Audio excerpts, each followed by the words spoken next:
Hi, my name is Luna Pearl. Thank you for joining me. I wanted to share a tarot reading that I did recently.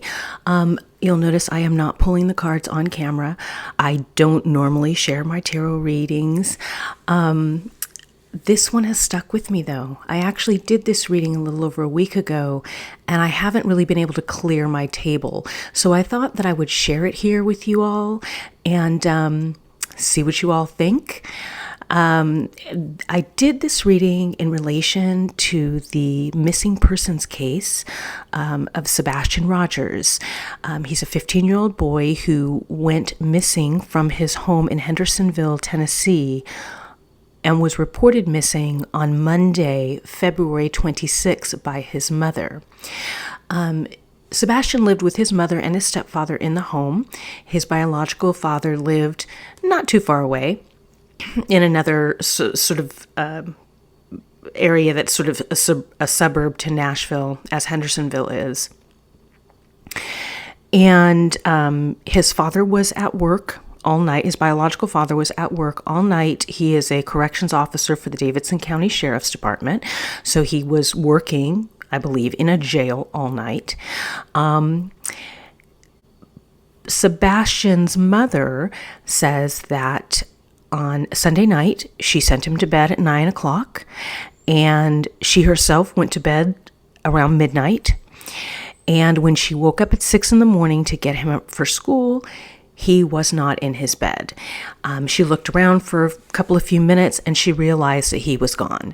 So she called her husband, Sebastian's stepfather, who was working away in Memphis at the time, which is, about 3.5 hours from their home in Hendersonville, which is just outside of Nashville.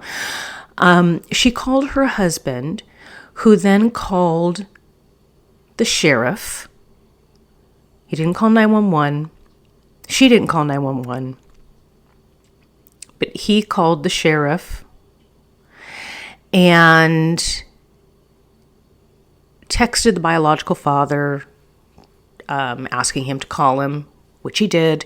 And that's when the biological father found out that his son, Sebastian, was missing. His biological father got in his car, went directly to the home in Hendersonville, and began helping with the search.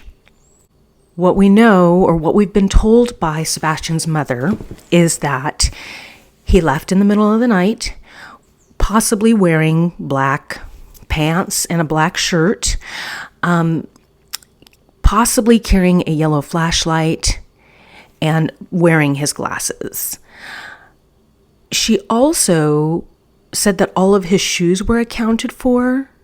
So while the police said, they can't say he was barefoot, they do know that all of his shoes were accounted for and in the home, which leads one to believe that he was barefoot or in his socked feet.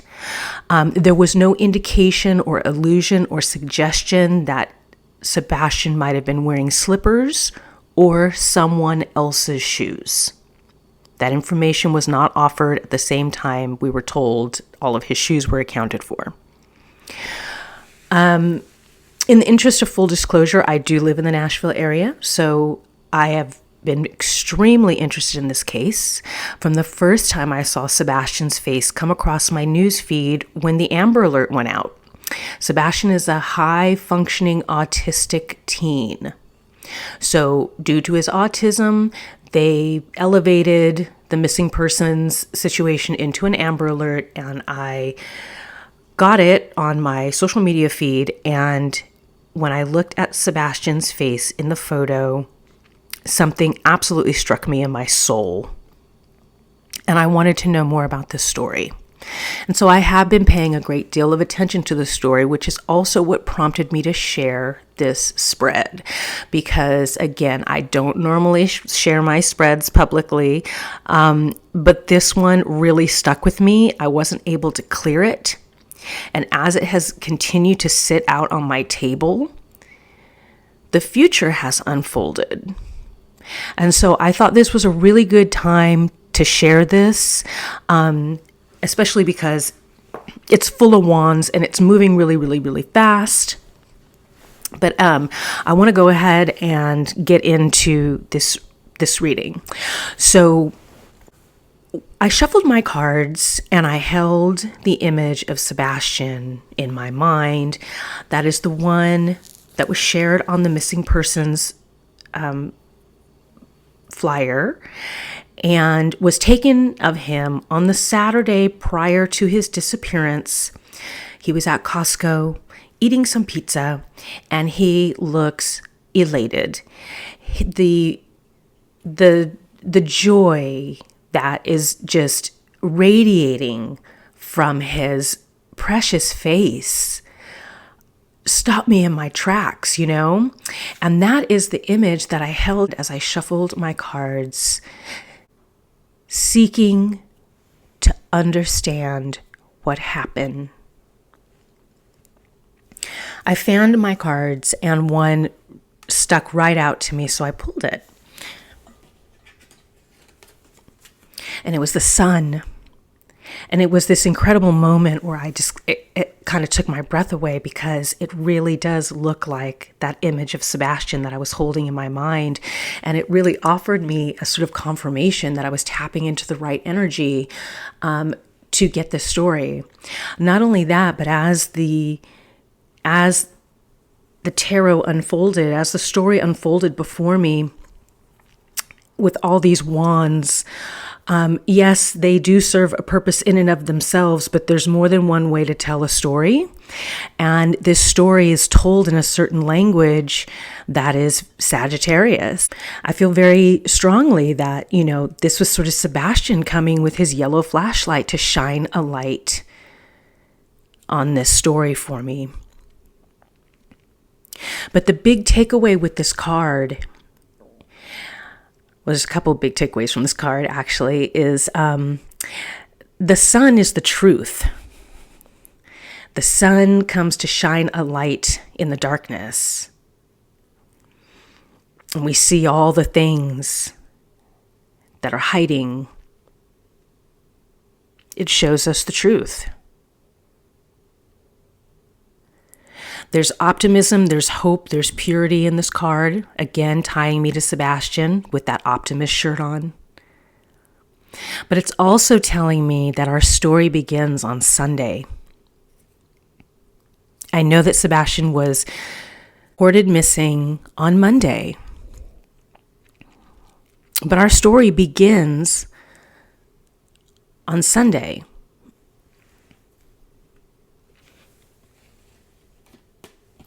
And on Sunday,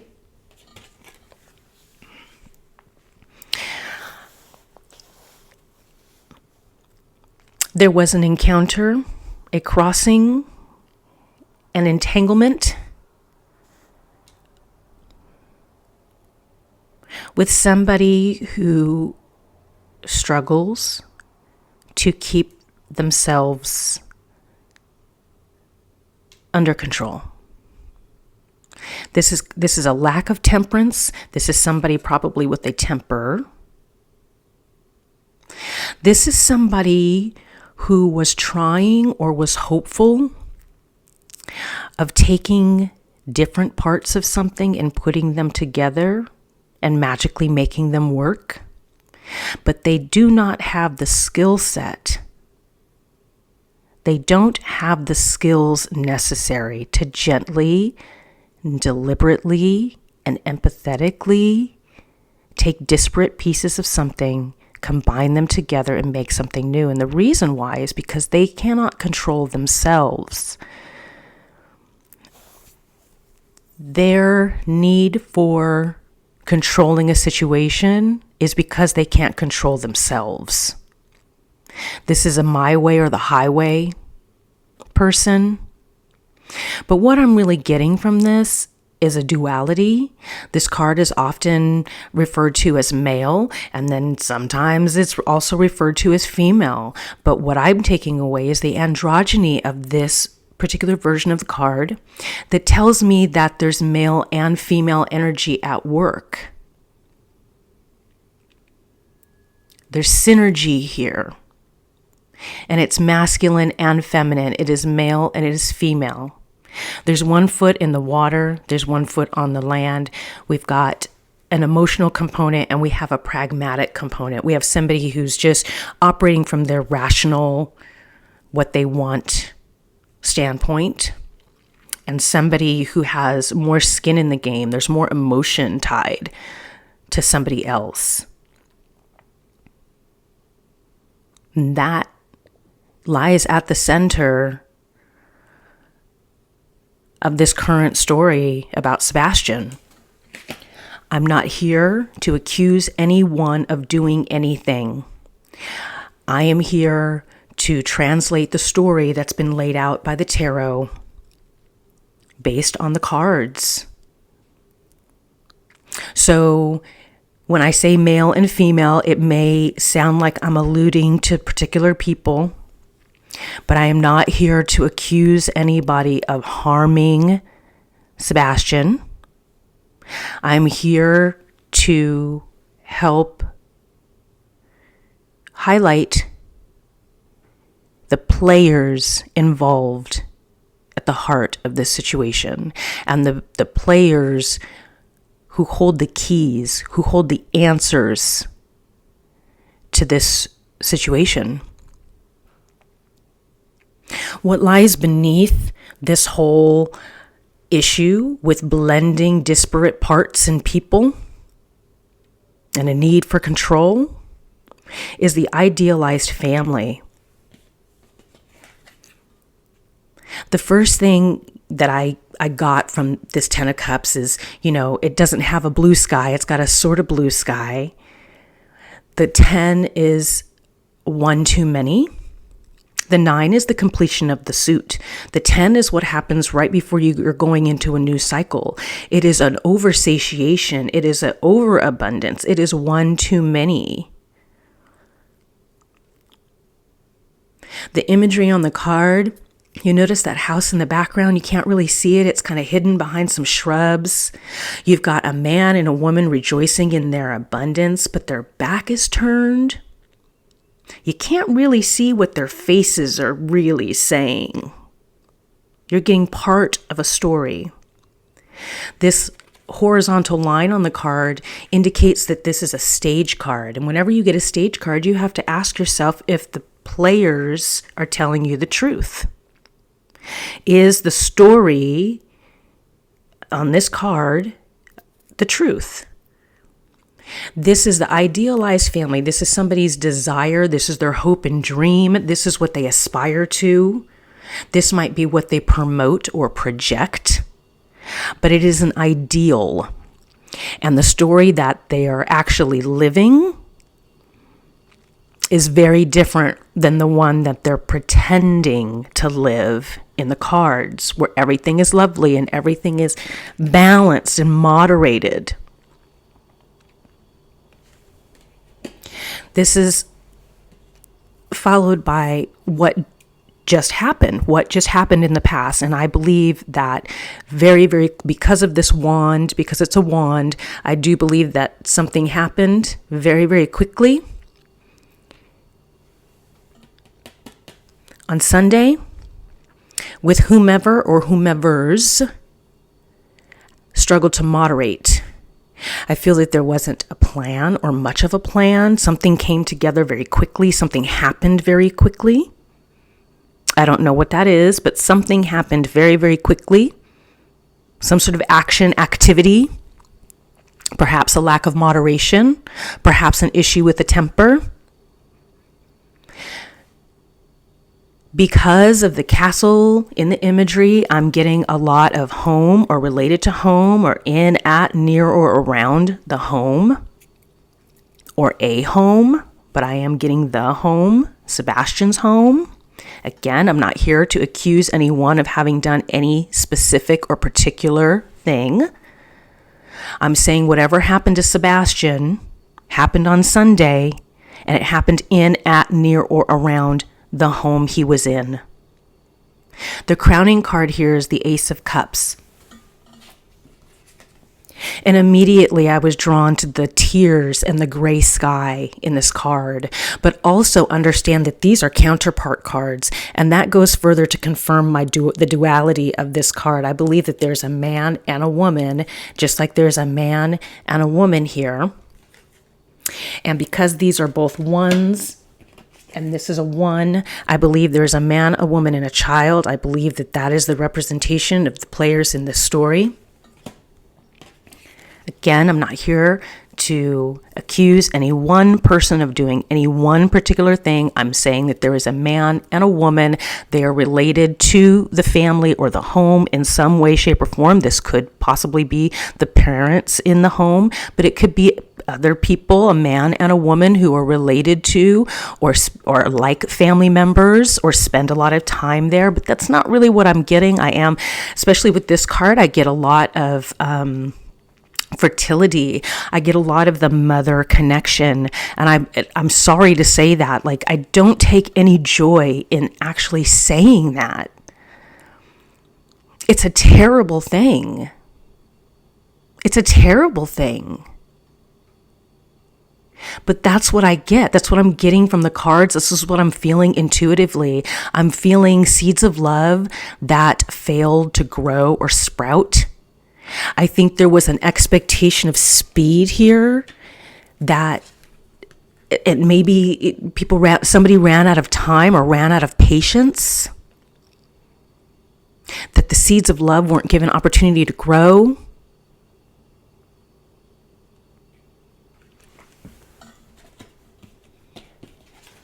We move along to the Nine of Wands, which gives me the intuitive impression that somebody is fixing for a fight. Somebody is preparing to resist. Somebody is ready, willing, and able to do anything it takes to win. You'll notice that the guy in this card's already kind of beat up. This is somebody who's not afraid of a fight. This is somebody who might have a lot of experience with fights. This could be emotional and this could be physical. This could be somebody who tends to be a physical person who's been in a lot of fisticuffs.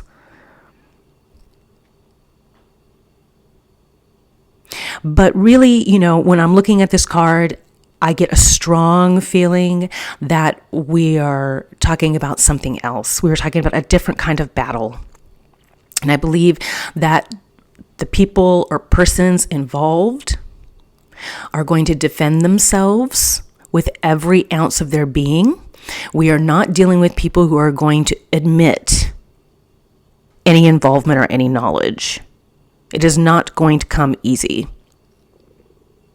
There's some other things I get with this. This is also a stage card. And so as somebody is going about their defense, we must ask ourselves if they are being honest or if they are putting on a show, just like the characters in the Ten of Cups. They're telling us what we want to hear.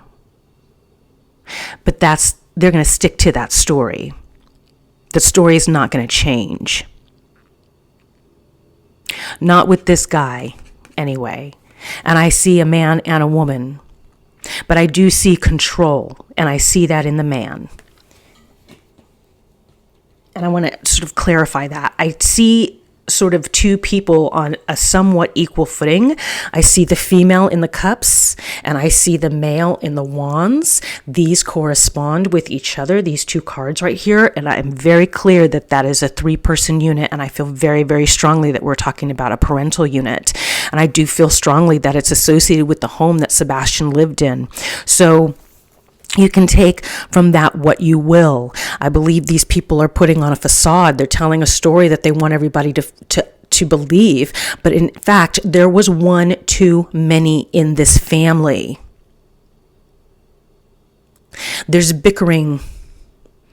There's a lot of fast communication. These wands, especially going from here with no thought. We've got this, something happened very quickly. We had to sort it out and there's no thought. And we've jumped here to this guy who's defending himself about it.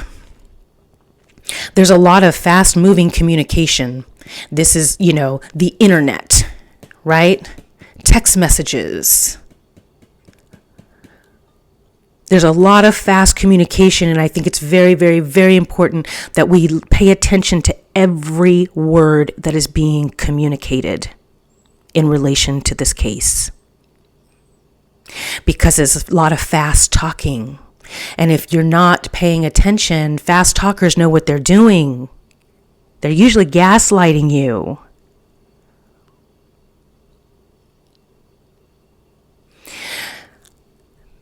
There is a moral and ethical dilemma at the center of this.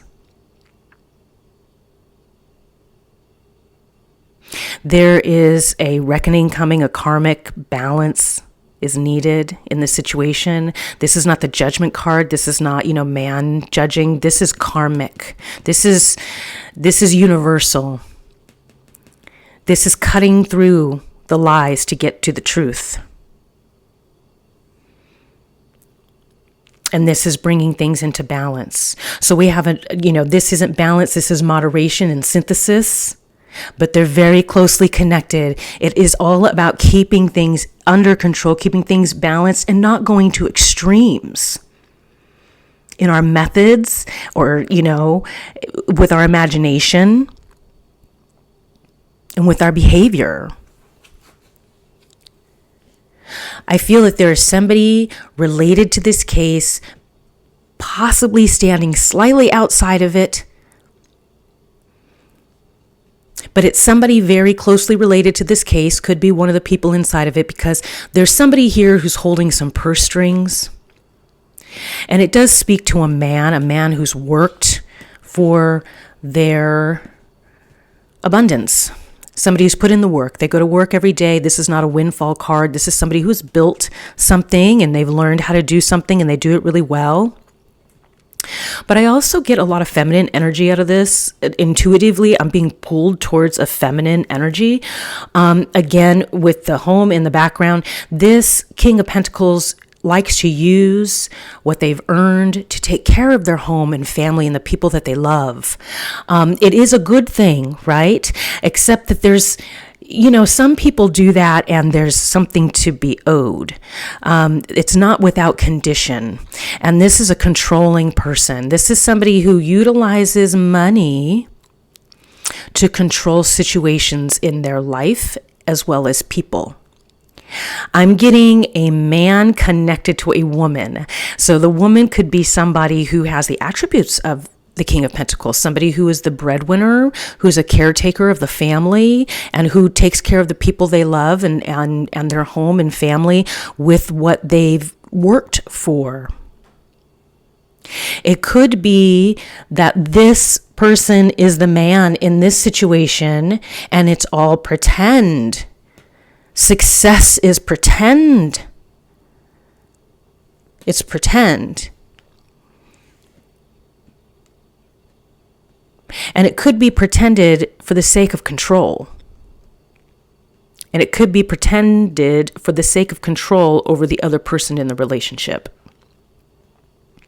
But this person has access to influence, affluence, contacts, connections, something like that. They have some control over the situation and control possibly over the other person in the situation because of their access to money. And I think that this is part of an MO. I think that this access to money allows them to flex a little bit more in the world than they would be able to if they didn't have the money. But anyway, I'd like to move on to the Eight of Wands. And the Eight of Wands is going back to that fast communication. There's a lot of stuff being said very quickly. There's multiple people communicating information. Some of that information is the same. Some of that information is different. And so it's really important for us to pay attention to all of the communication. The other thing that this card is giving me, and it's supported by a couple of other cards that I'll point out, is I am getting travel. I am getting travel, and travel specifically with children. I believe that Sebastian traveled.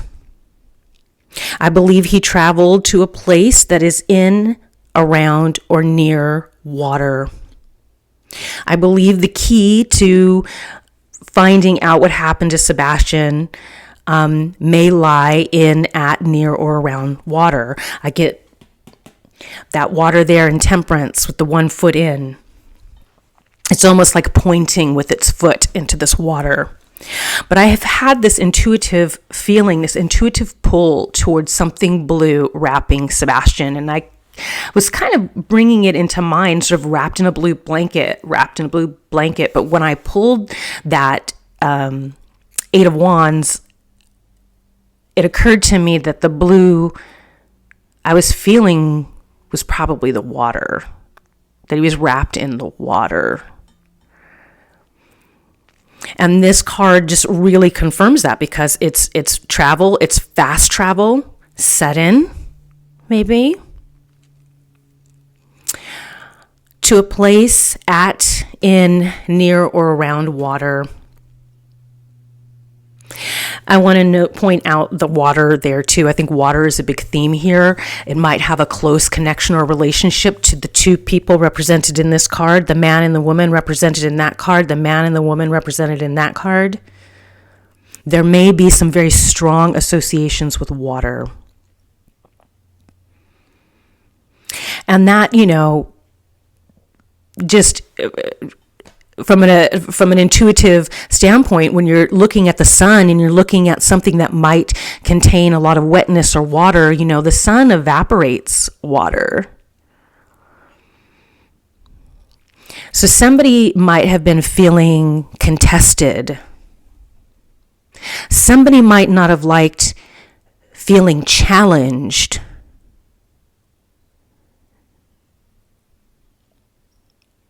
The final card in the reading is the 6 of Wands, which, this guy is this guy, and he's arrogant. This guy is stubborn, so is he. This guy would also do anything just like him to win at any cost. Further confirming that this is what we're talking about.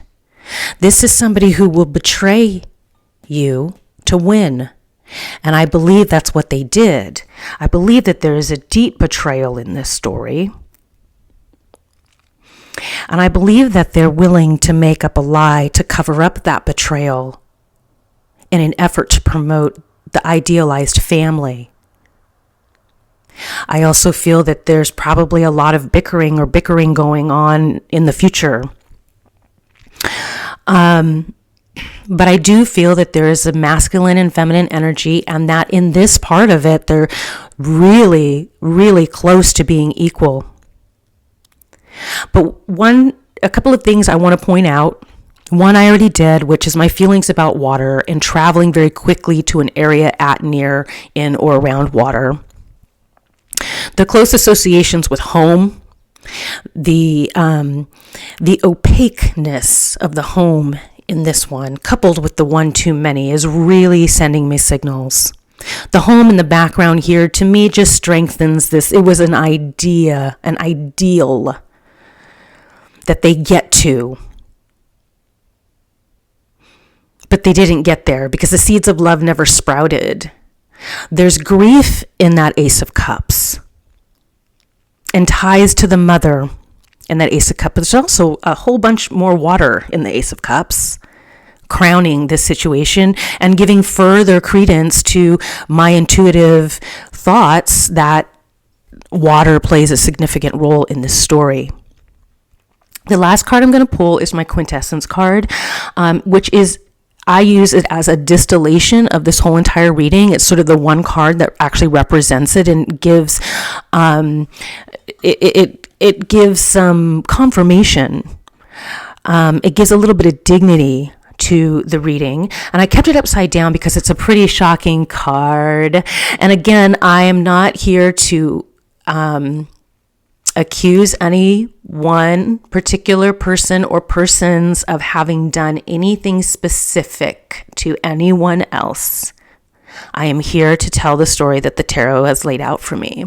So my quintessence card, based on the numerology of the cards in this particular spread, happens to be the Devil, which, you know, of course it is.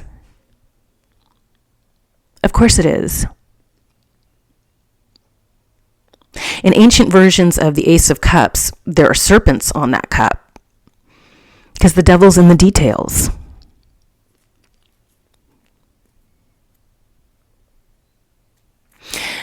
The devil in this instance further confirms some of my feelings about a man and a woman's involvement, because here you have a woman and a man right there on the card.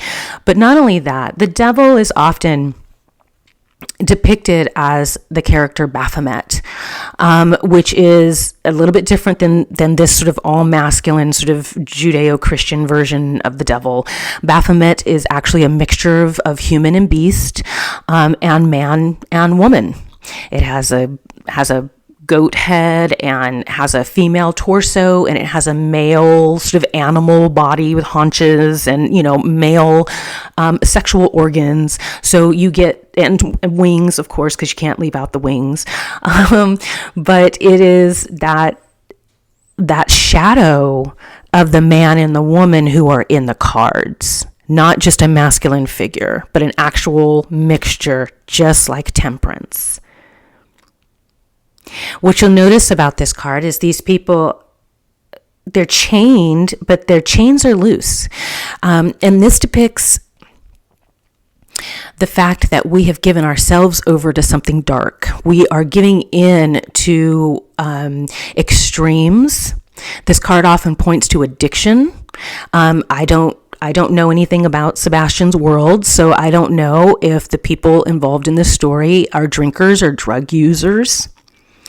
But oftentimes those behaviors fuel other negative behaviors. But people can be addicted to other things too. They can be addicted to feelings. They could be addicted to their desires. Those desires can be the whole gamut. From, the sublime to the ridiculous, from the real to the imagined. And we can become slaves to those voluntarily. We give in to our shadow selves. And this card is a lack of balance. This card is a card of extremes. This card is that card of addiction, addicted to the adrenaline, addicted to the endorphins, addicted to that fight or flight, addicted to that need to make more money, addicted to the need to look perfect or feel perfect or be worshipped. We can be addicted to people who are bad for us.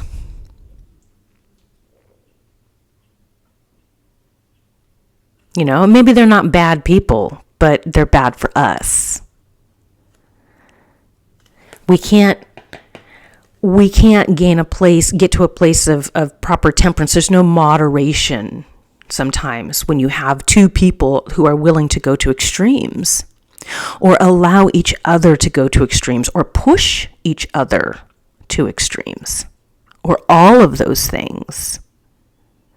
That reverse pentagram that you see here is really representative of sort of putting the needs of the flesh above higher consciousness. And the needs of the flesh could be literally that. It could be, sexual. It could be, driven by things like that. But the needs of the flesh are just our earthly needs, putting our earthly wants and needs above sort of a higher consciousness, which speaks to the moral and ethical dilemma presented in the Justice card.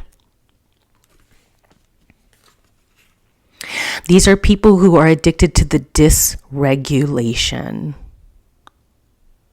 because that's what this card is. It's dysregulation. And that person and the people who are willing to win at any cost, make up stories, tell stories, throw other people under the bus, whatever, it doesn't matter. They're in it to win it in this card. But hopefully we're looking at the pride before the fall. What I do know is that these cards are moving extremely fast. This story is very, very quick. It's moving very, very quickly. And if we don't stay on top of this, we're going to miss the opportunity to get the information we know we need in order to find Sebastian. This case will go cold if we don't hurry up and pay attention to all of the information and do our due diligence as quickly as possible, because the people involved in this situation are moving fast. So everybody else should be moving fast too. One last really important thing that I get from this reading, that is some direction. And it's clear.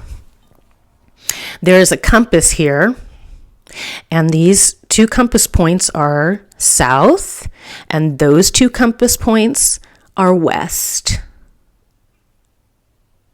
South, west. If I were looking for Sebastian, I would start at his home and I would go forward in a southwesterly direction from his home. I would be looking for water that is in a southwesterly direction from his home. It could be close to his home, but I feel like he traveled. I don't know that he traveled super far, but he might have. He might have traveled a little ways in a southwesterly direction towards a place that is at, in, near, or around water.